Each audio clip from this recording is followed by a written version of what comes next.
Let's start chapter number 1 today, which is computer languages and their types. Before starting this chapter, let's move on to chapter Connect. Can you understand this language of numbers and convert into English? यहाँ पे आपको कुछ numbers दिख रहे हैं, क्या आप इस लैंग्वेज को समझ सकते हैं और इसे इंग्लिश में कन्वर्ट कर सकते हैं? Crack the code and right the message in the given space. यहाँ पे आपको क्या करना है, इस कोड को क्रैक करना है और मैसेज को यहाँ पे लिखना है. You can use the clue, आप क्लू को यूज कर सकते हैं. और क्लू क्या है? There are 26 letters in alphabet. यहाँ पे आपको बताया गया है कि 26 लेटर्स होते हैं इंग्लिश अल्फाबेट में. सो आपको उन लेटर्स को यहाँ पे रिकॉग्नाइज करना है. तो यहाँ पे जो फर्स्ट है वो है 9. तो जब हम करेंगे count, A, B, C, D, E, F, G, A आता है फर्स्ट पोजीशन पे, B आता है सेकेंड पोजीशन पे, C आता है थर्ड पोजीशन पे, ऐसे 9th पोजीशन पे कौन सा लेटर आता है? वो है लेटर I. तो हम यहाँ पे लिखेंगे I.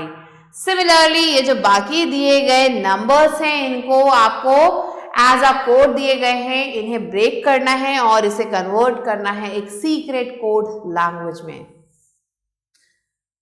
Now let's move on to the chapter.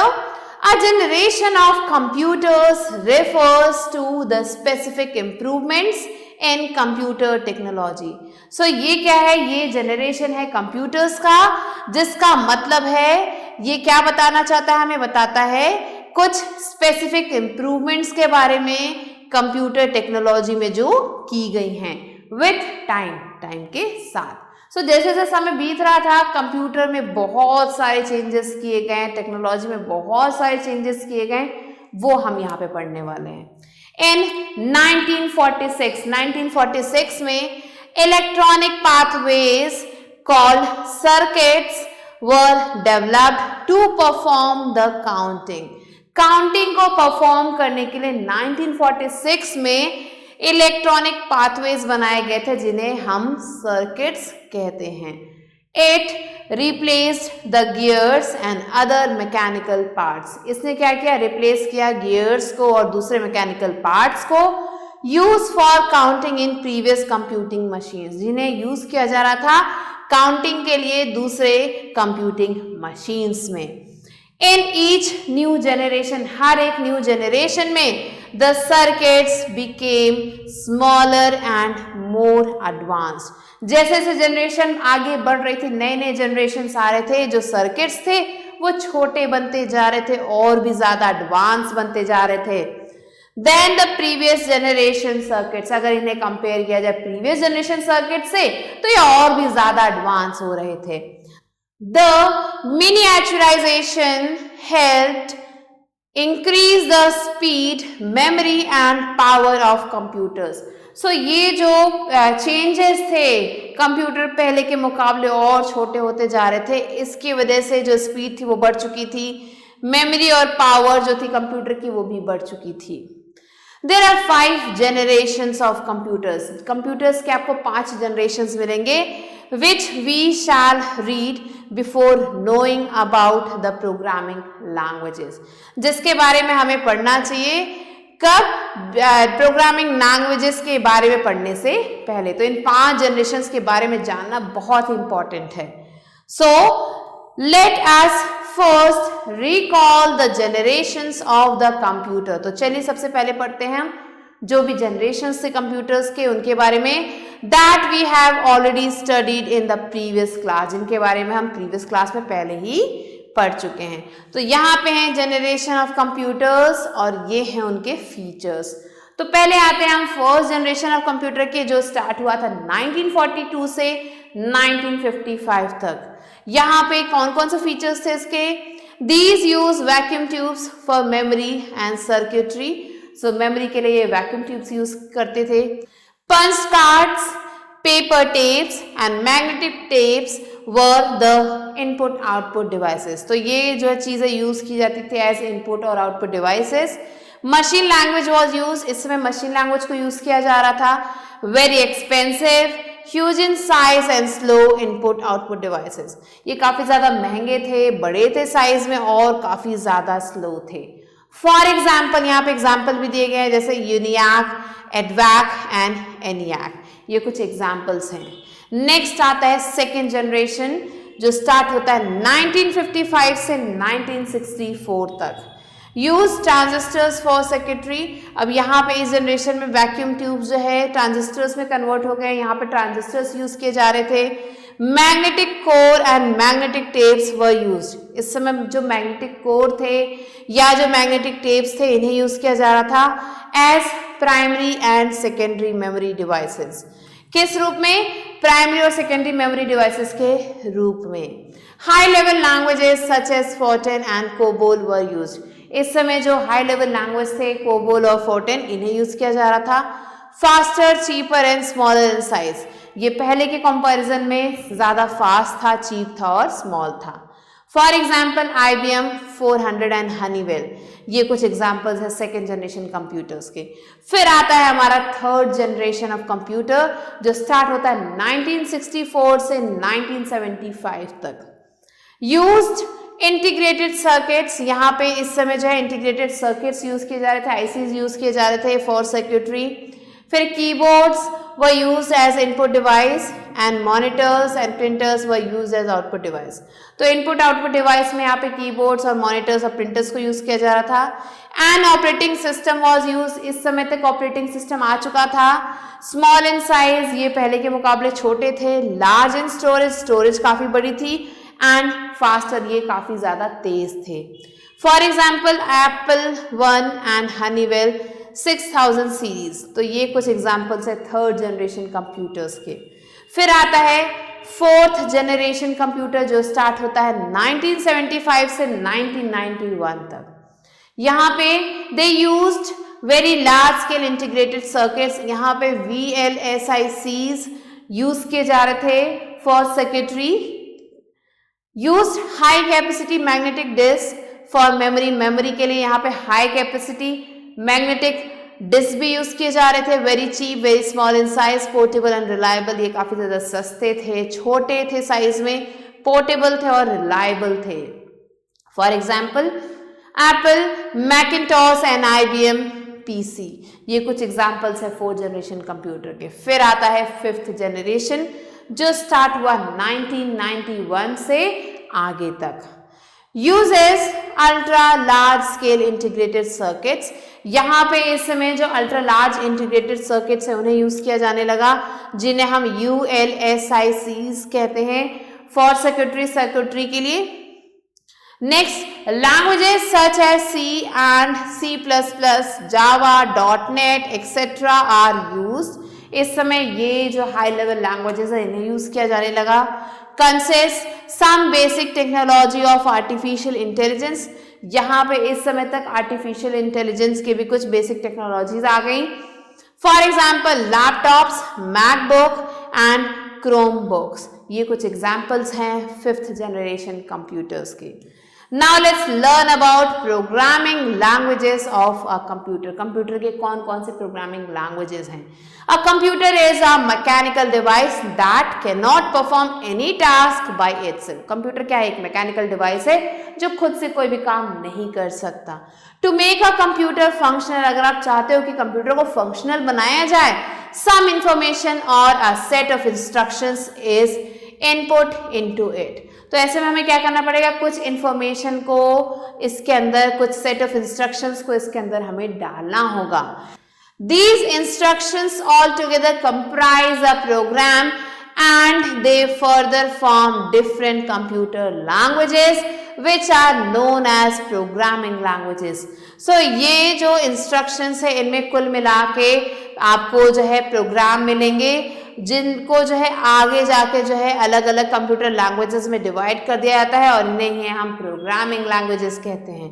Each of these languages has its own set of vocabulary. ये जो कुछ लैंग्वेजेस है इनके खुद की कुछ सेट ऑफ वोकैबुलरीज हैं and rules which is known as the syntax. और कुछ रूल्स हैं जिन्हें हम सिंटेक्स कहते हैं। सो यहाँ पे आप देख सकते हो कंप्यूटर प्रोग्रामिंग लैंग्वेजेस को कैसे अलग अलग पार्ट्स में डिवाइड किया गया है। तो पहला है मशीन लैंग्वेज, फिर असेंबली लैंग्वेज, फिर high level language, fourth generation language, 5th generation language. तो ये 5 लैंग्वेजेस है जिसमें हम इसे कैटेगराइज कर सकते हैं। तो चलिए आते हैं मशीन लैंग्वेज पे, जो है 1st generation language, a computer programming language which is written for the computer's hardware is known as the machine language. So computer programming language जिसे लिखा जाता है कंप्यूटर के हार्डवेयर के लिए, उसे हम मशीन लैंग्वेज कहते हैं। Some features of a machine language are given below. कुछ फीचर्स दिए गए हैं यहाँ पे मशीन लैंग्वेज के, तो क्या क्या है, let's see. It only consist of binary instructions. इसमें सिर्फ आपको बाइनरी इंस्ट्रक्शंस मिलेंगे, 0 1 मिलेगा। Which a computer can directly respond to, जिसपे जो है कंप्यूटर डायरेक्टली रिस्पॉन्ड कर सकता है। It is the only language which can be understood by a computer. ये सिर्फ एक ऐसी लैंग्वेज है जिसे कंप्यूटर समझ सकता है। And hence it is also termed as a low level language, और इसीलिए इसे लो लेवल लैंग्वेज कहा जाता है। It is very difficult to learn, ये काफी ज्यादा डिफिकल्ट है लर्न करने में। Write and fix a program in machine language, तो इसे लर्न करना, इसे लिखना, इसे फिक्स करना काफी ज्यादा मुश्किल है मशीन लैंग्वेज में। It is not a portable language, ये पोर्टेबल लैंग्वेज बिल्कुल भी नहीं है। Which means that the program written on one computer may not execute on another computer। Means जो प्रोग्राम एक कंप्यूटर पे लिख दिया गया वो सेम प्रोग्राम दूसरे कंप्यूटर पे एग्जीक्यूट नहीं कर सकते। Thus machine language is a machine dependent language। इसलिए जो मशीन लैंग्वेज है ये मशीन डिपेंडेंट लैंग्वेज है। Let's here you can see this is the language that computer understands, binary code of a machine language। आप देख सकते हो 0 और 1 ही यहाँ पे यूज किए जा रहे हैं। Next let's move on to cyber tidbits। The machine language only consists of zeros and ones। So जो मशीन लैंग्वेज है इसमें आपको सिर्फ 0 और 1 ही दिखाई देंगे, जिन्हें हम बाइनरी डिजिट्स कहते हैं।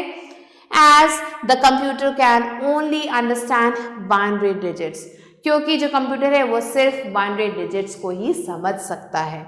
नेक्स्ट आता है असेंबली लैंग्वेज, जिसे हम 2nd जनरेशन लैंग्वेज कहते हैं। A lower programming language used in the microprocessors or other programmable devices of a computer is known as the assembly language। So assembly language क्या है? ये एक low level programming language है जिसे use किया जाता है माइक्रो प्रोसेसर्स में या दूसरे प्रोग्रामेबल डिवाइसेस में कंप्यूटर के, और इन्हें हम असेंबली लैंग्वेज कहते हैं। Some features of an assembly language are as follows. कुछ फीचर्स है असेंबली लैंग्वेज के, वो यहाँ पे दिए गए हैं। तो पहला है it uses pattern of letters. ये क्या करता है? पैटर्न यूज करता है लेटर्स का, आइडियाज का और एसोसिएशंस का, कॉल निमोनिक कोड्स, जिन्हें हम निमोनिक कोड्स कहते हैं। Which help in remembering simple code. ये क्या करते हैं? ये हमें हेल्प करते हैं सिंपल कोड को रिमेंबर करने में। फिर it is also a machine dependent language, ये भी एक मशीन डिपेंडेंट लैंग्वेज है। फिर है assembly language needs to be first converted into machine language to be executed for which an assembler is used. So ये जो असेंबली लैंग्वेज है इसे सबसे पहले जो है कन्वर्ट करना होता है मशीन लैंग्वेज में, क्योंकि वही लैंग्वेज कंप्यूटर समझ सकता है, और इस एग्जीक्यूशन के लिए एक असेंबली की ज़रूरत होती है जो इस लैंग्वेज को मशीन लैंग्वेज में कन्वर्ट करता है। Next let's move on to high level language, जिसे हम कहते हैं 3rd जनरेशन और 3GL। A high level language, जिसे हम HLL भी कहते हैं, is a language that helps in creating programs less dependent on a particular computer system। So high level language क्या है? ये एक language है जो क्या करता है? हेल्प करता है क्रिएट करने में प्रोग्राम्स को जो कि लेस डिपेंडेंट हैं किसी भी एक पर्टिकुलर कंप्यूटर सिस्टम पे। Such languages are considered high level language. ऐसे जो कुछ लैंग्वेजेस हैं उन्हें हम हाई लेवल लैंग्वेज कहते हैं because they are close to the languages a user can understand, क्योंकि ये जो लैंग्वेजेस हैं वो इतने ज़्यादा क्लोज हैं यूजर के कि वो भी बहुत आसानी से समझ सकता है। Some features of the high level languages are given below. कुछ फीचर्स दिए गए हैं यहाँ पे हाई लेवल लैंग्वेजेस के, चलिए पढ़ते हैं। तो क्या है ये? They are easy to learn and write, ये काफ़ी ज़्यादा आसान है लर्न और राइट करने में, लिखने में। It is machine independent language and hence is portable. So ये मशीन इंडिपेंडेंट लैंग्वेज है और काफ़ी ज़्यादा पोर्टेबल है। That is a program written on one computer can be executed on another computer. इसका मतलब कि कोई प्रोग्राम जो हम एक कंप्यूटर पे लिखते हैं उसे हम दूसरे कंप्यूटर पे एग्जीक्यूट कर सकते हैं विदाउट मच मॉडिफिकेशन, बिना ज़्यादा मॉडिफिकेशन के। Some examples of the third generation language are, कुछ एग्जाम्पल्स यहाँ पे दिए गए थर्ड जनरेशन लैंग्वेज के, और वो है C, C++, Fortran, Pascal, COBOL and Java etcetera. So ये कुछ एग्जाम्पल्स हैं थर्ड जनरेशन लैंग्वेज के। नेक्स्ट आता है फोर्थ जनरेशन लैंग्वेज, जिसे हम 4GL कहते हैं। अ fourth generation language is the easiest of all languages. ये काफ़ी ज़्यादा ईजीएस्ट है जितने भी लैंग्वेजेस है उनमें से। For a user to understand, learn and create, जिसे यूजर जो है इजिली समझ सकता है, लर्न कर सकता है और क्रिएट भी कर सकता है। Some features of the fourth generation languages are given below. कुछ फीचर्स दिए गए हैं फोर्थ जनरेशन लैंग्वेज के यहाँ पे, तो चलिए पढ़ते हैं। It is designed to lessen the usage of time, effort and cost of software development. ये कैसे बनाया गया है? इसे ऐसे बनाया गया है कि जो यूसेज है टाइम का, एफर्ट का और कॉस्ट का, किसी भी सॉफ्टवेयर को डेवलप करने में वो कम हो जाए। मीन्स जो है बार बार लोग सॉफ्टवेयर डेवलपमेंट में ना लगे, कम समय में अपना काम कर सके। These languages are commonly used in database programming and scripts. ये जो लैंग्वेजेस हैं इन्हें जो है ज़्यादा से ज़्यादा यूज़ किया जाता है डेटाबेस प्रोग्रामिंग्स में और स्क्रिप्ट्स में। Some examples of fourth generation languages are SQL, Focus and Iris Explorer. So ये कुछ एग्जाम्पल्स हैं फोर्थ जनरेशन लैंग्वेजेस के। अब आप देख सकते हो यहाँ पे एक एग्जाम्पल दिया गया है, an advanced assembly language program. So ये क्या है? ये एक एडवांस्ड असेंबली लैंग्वेज प्रोग्राम आपके सामने है। Now let's move on to cyber tidbits. Today many languages are a combination of both third and fourth generation languages.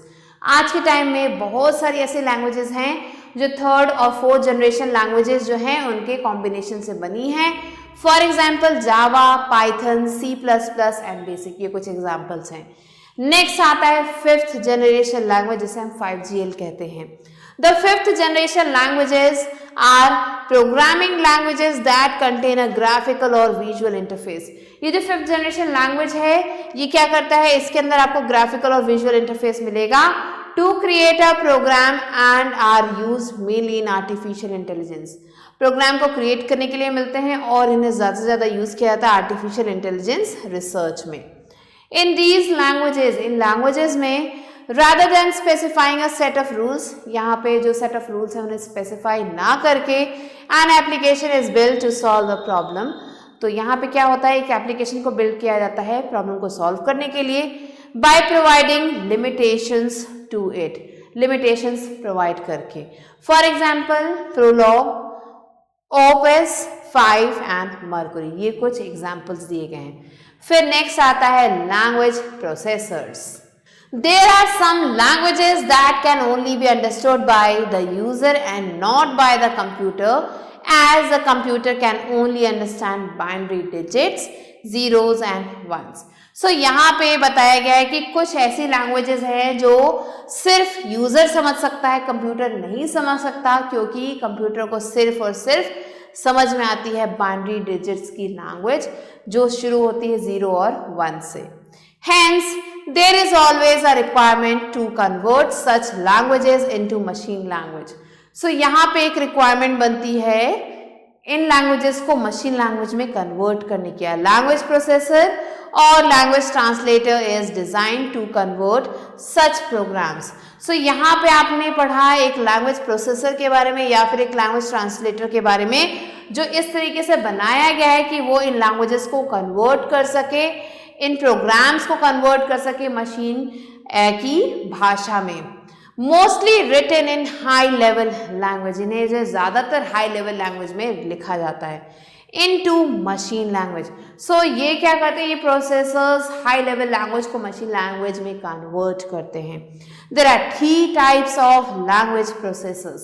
तो अब हम पढ़ेंगे 3 तरीके के language processors के बारे में, एंड यहाँ पे आप देख सकते हो एग्जाम्पल कुछ high level languages के. So first is interpreter. An interpreter translates a program in high level languages into machine language. So interpreter क्या करता है, high level language को machine language में convert करता है by taking one instruction at a time. एक समय में एक instruction को लेके converting it into an intermediate code, उसको एक intermediate code में convert करता है and executing it, और उसे execute करता है. तो high level language को interpreter जो है low level language में convert करता है, assembly language में convert करता है और binary language में convert करता है. Next is compiler. A compiler works similar to an interpreter. ये जो compiler है ये interpreter की तरह ही काम करता है and converts a program in high level language into machine language. So ये क्या करता है, जो भी प्रोग्राम हाई लेवल लैंग्वेज में उसे मशीन लैंग्वेज में कन्वर्ट करता है और अ लो लेवल लैंग्वेज या फिर एक लो लेवल लैंग्वेज में कन्वर्ट करता है.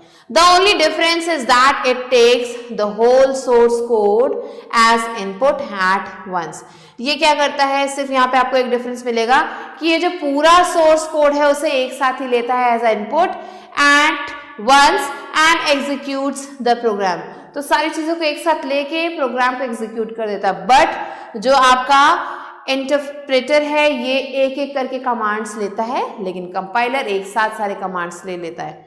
सो यहाँ पे आप देख सकते हो हाई लेवल लैंग्वेज को कंपाइलर ने लो लेवल लैंग्वेज में कन्वर्ट कर दिया.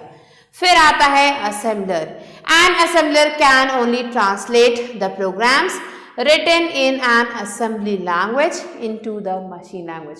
So assembler क्या कर सकता है, सिर्फ उसी लैंग्वेज को जो असेंबली लैंग्वेज में लिखी गई उसी को ये मशीन लैंग्वेज में कन्वर्ट कर सकता है. The output of an assembler is called an object file. जो आउटपुट है असेंबलर का उसे हम ऑब्जेक्ट फाइल कहते हैं और ऑब्जेक्ट कोड या फिर ऑब्जेक्ट कोड कहते हैं, which contain a combination of instructions for the computer, जिसमें आपको combination मिलेगा instructions का कंप्यूटर के लिए, as well as the data required to place these instructions. यहाँ पे आपको डेटा भी मिलेगा कि कैसे instructions को place करना है in computers memory, कंप्यूटर की मेमोरी में. So here you can see computer instructions. This is assembler and binary digit. So कैसे assembler जो है कंप्यूटर के instructions को binary digits में means 0 और 1 में convert करता है. Now let's move on to recap. Since 1942, there are total 5 generations of a computer till date. The instructions given to a computer to make it serviceable are known as programs, and these programs together form programming languages. Each of these languages has its own set of vocabulary and rules, which is known as the syntax. Each generation of the computer had its own language, which are machine language, assembly language, third generation language, fourth generation language, and fifth generation language. A language processor or language translator is designed to convert programs written in high level language into machine language. There are 3 types of language processors: interpreter, compiler, and assembler. Now let's move on to book exercise, which is evaluate. A exercise is tick the correct option here. The first one is the second generation computers used dash for circuitry, ICs, transistors, or VLSICs. So here the correct answer is ICs. Second one, which of the following is the largest in size? ADVAC, Honeywell, or Apple Macintosh? Correct answer is ADVAC. Third one, the dash language consists of the binary digits, machine language, assembly language, or high level language. Correct answer is machine language. Fourth one, A and dash translates a program in high-level language into machine language. Interpreter, compiler, or both A and B. Correct answer is both A and B. Fifth one is, which is an example of the fourth generation language? Fortran, C++, SQL. Correct answer is SQL.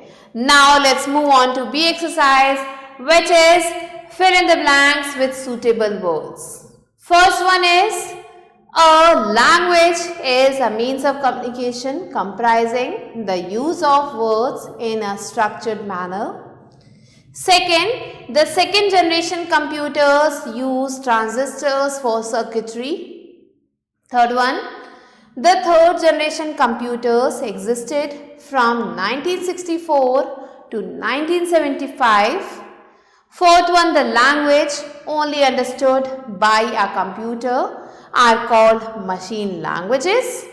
Fifth one, an application is built for the fifth generation languages.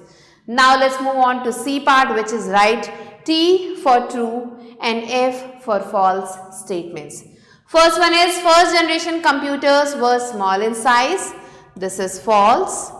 Second, a set of instructions is known as a program. True.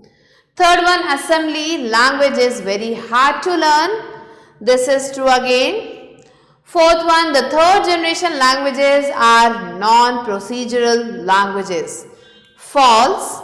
Fifth one is, a compiler works similar to an interpreter. This is false again. So these are the answers. You have to write down the rest of the answers yourself. With this, we have completed the chapter. I hope you understood it. I'll be meeting you soon with a new video and a new chapter. Till then, stay tuned and thanks for watching.